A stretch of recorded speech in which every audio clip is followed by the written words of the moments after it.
안녕하세요. 잇 바이블입니다. 오늘 함께할 주님 말씀은 사도행전 25장 13절에서 27절까지의 말씀입니다. 함께 말씀을 읽겠습니다.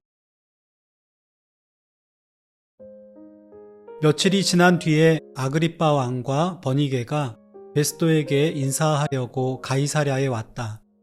그들이 거기서 여러 날 지내는 동안에 베스도는 바울에 대한 고발 사건을 왕 앞에 내놓고 말하였다. 벨릭스가 가두어둔 사람이 하나 있는데 내가 예루살렘에 갔을 때에 유대 사람의 대제사장들과 장로들이 그를 고발하여 유죄의 판결을 청하였습니다. 나는 그들에게 대답하기를 로마 사람의 관례로서는 피고가 원고를 직접 대면해서 그 고발한 내용에 대하여 변호할 기회를 가지기 전에는 그 사람을 넘겨주는 일이 없다고 하였습니다. 그래서 그들이 여기에 함께 왔으므로 나는 조금도 지체하지 않고 그 다음날 재판석에 앉아서 그 사람을 불러오게 하였습니다. 원고들이 일어나서 그를 고발할 죄목을 늘어놓았지만 내가 짐작한 그런 악한 일은 하나도 없었습니다. 그들이 그와 맞서서 싸우는 몇몇 문제점은 자기네의 종교와 또 예수라는 어떤 죽은 이에 관한 일인데 바울은 그가 살아있다고 주장하였습니다. 나는 이 문제를 어떻게 심리해야 할지 몰라서 바울에게 예루살렘으로 가서 이 사건으로 거기서 재판을 받기를 원하는지를 물어보았습니다. 그러나 바울이 황제의 판결을 받도록 그대로 갇혀있게 하여달라고 호소하므로 내가 그를 황제에게 보낼 때까지 그를 가두어 두라고 명령하였습니다. 아그리빠가 베스도에게 말하기를 나도 그 사람의 말을 직접 들어보고 싶습니다. 하니 베스도가 내일 그의 말을 들어보십시오 하고 대답하였다. 이튿날 아그리빠와 버니게가 위엄을 갖추고 나와서 고급 장교들과 그 도시의 요인들과 함께 신문 장소로 들어갔다. 그리고 베스도의 명령으로 바울을 끌어냈다. 그때에 베스도가 말하였다. 아그리빠 임금님, 그리고 우리와 자리를 같이 하신 여러분, 여러분이 보시는 대로 이 사람은 예루살렘에서나 여기서나 모든 유대 사람이 그를 이 이상 더 살려두어서는 안 된다고 소리치면서 나에게 청혼한 사람입니다. 그러나 나는 그가 사형을 받을 만한 아무런 일도 하지 않았다고 판단하였습니다. 그런데 그는 스스로 황제께 상소하였으므로 나는 그를 보내기로 작정하였습니다. 나는 그와 관계되어 있는 일을 황제께 써 올릴 만한 확실한 자료가 없으므로 여기서 그를 신문해서 내가 써 올릴 자료를 얻을까 하는 생각으로 그를 여러분 앞에, 특히 아그리빠 임금님 앞에 끌어다가 세웠습니다. 죄수를 보내면서 그의 죄목도 제시하지 않는다는 것은 이치에 맞지 않는 일이라고 생각합니다. 예루살렘에서 바울에 관련된 재판은 더디게 진행되었습니다. 바울에게 죄가 없다는 사실은 분명했지만 유대인들은 틈만 나면 소란을 일으키며 바울을 해코지하려 했습니다. 그러나 변방 지역의 신임 총독으로서 베스도의 최고 관심사는 이 지역의 민심을 자극하지 않는 것이었습니다.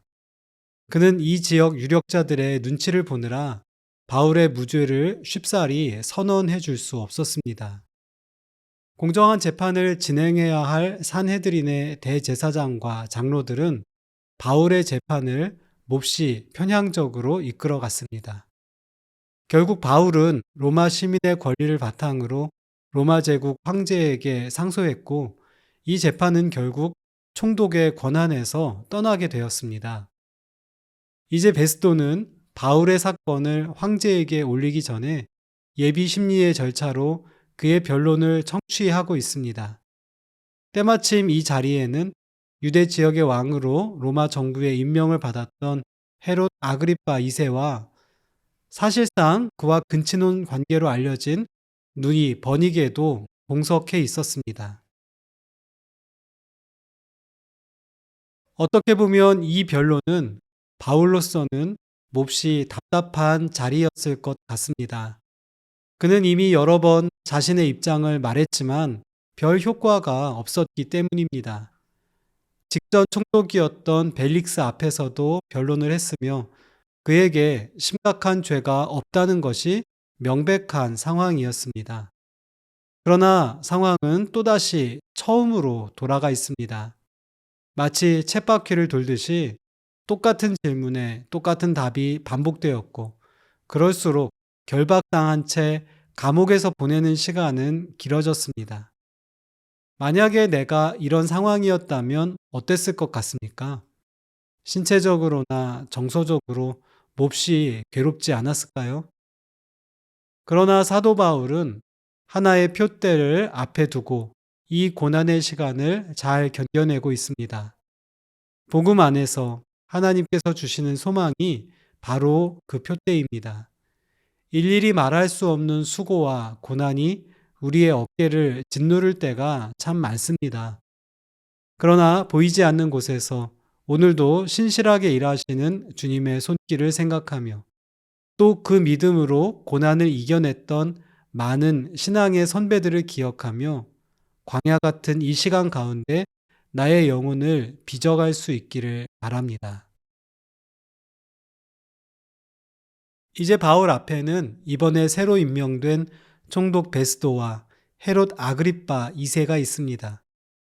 학자들에 따르면 아그리파 왕은 유대 지역을 다스렸던 헤롯 가문의 마지막 통치자로서 정치적인 권력이 크지는 않았지만 유대 지역에 대한 영향력은 여전히 가지고 있었던 사람입니다. 그들에게 자신의 무죄를 항변한다고 한들 바울에게 특별한 공감을 준다거나 유리한 판결을 내릴 것 같지가 않습니다. 또 인간적으로 그들에게 복음을 전하여 변화될 거라는 소망을 갖기도 어려워 보입니다. 새로운 일이 일어날 것 같지 않고 자신이나 상대방의 형편이 바뀔 것 같지 않아 보이는 것입니다. 그렇지만 바로 이 상황, 이 사람들이 지금 하나님께서 자신에게 허락하신 삶의 맥락임을 바울은 받아들이고 있는 것 같습니다. 여기에서 자신이 해야 할 일을 하고 해야 할 말을 합니다. 재판에 참석하며 변론의 기회가 있을 때마다 자신이 만난 예수 그리스도를 이야기합니다. 내게 주어진 이 하루의 시간, 또 내가 오늘 만나야 할 사람들, 내가 있어야 할 곳에 의미를 찾기 어려울 때가 종종 있지 않습니까? 그러나 그 시간과 그 공간, 또 그 사람들이 하나님께서 오늘 내게 허락하신 삶의 영역이라는 사실을 기억하면 좋겠습니다.